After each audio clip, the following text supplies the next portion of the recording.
Bonjour à tous, je suis ravie de vous retrouver pour un nouveau numéro de MyWiF TV, toujours consacré au IG8. Aujourd'hui, on va parler de transparence et micro-segmentation. En quoi Internet a bouleversé la gestion de la relation client? La réponse tout de suite avec nos invités dans MyWiF TV.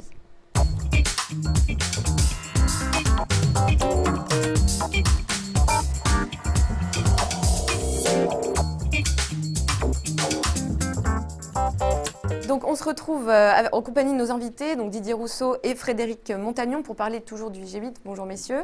Bonjour. Donc je rappelle, Didier, vous êtes le président de WIV, un cabinet de conseil en stratégie opérationnelle. Et vous, Frédéric, vous êtes le directeur marketing de Wikio Group, donc comme on l'a dit, un groupe de médias social. Donc je rappelle, vous étiez tous les deux présents à cet événement au IG8 et aujourd'hui on va parler de la transparence et de la gestion de la relation client. J'ai envie de vous demander pour commencer, pourquoi il y a un débat sur la transparence?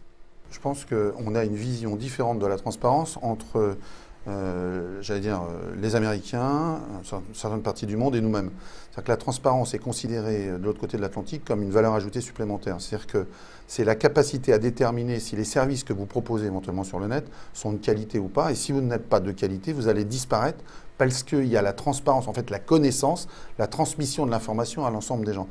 La transparence, je me méfie toujours de ce terme, c'est plutôt l'instantanéité de l'information donnée par des tiers qui ne sont pas impliqués dans un processus particulier qui fait que vous allez déterminer si votre service est de qualité ou pas. D'accord. Donc une façon peut-être d'éliminer les plus mauvais justement grâce à cette transparence? C'est un des moyens, je ne dis pas que c'est le seul, mais c'est un des moyens, en tout cas de faire connaître des différences de prestations de services par rapport à une communauté. D'accord. Et vous, Frédéric, qu'est-ce que vous en pensez justement de la transparence? Alors, je pense qu'en fait, le média a complètement été bouleversé. Jusqu'à présent, on avait un média qui était monodirectionnel, c'est-à-dire qu'il y avait des gens qui donnaient de l'information, d'autres qui consommaient cette information et qui n'avaient pas le choix.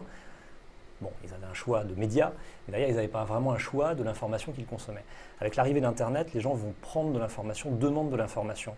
Donc ça veut dire que si vous vous limitez en tant qu'entreprise à avoir un message qui est purement publicitaire en disant « je fais un beau produit », ça ne suffit pas, parce que les gens se posent des questions sur le produit, les posent sur des moteurs de recherche, sur les réseaux sociaux, sous forme de discussion.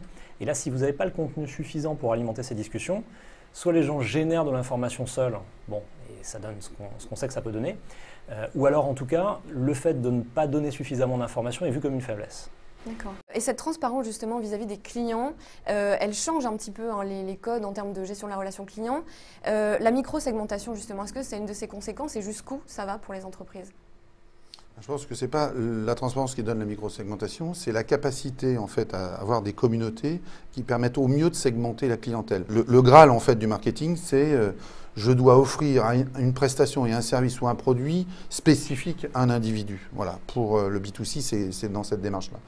L'Internet, en tout cas la connaissance de l'individu, et encore plus par le réseau social avec une identité réelle, qui lui-même construit ses particularités, est de nature à répondre de façon très proche à ceci.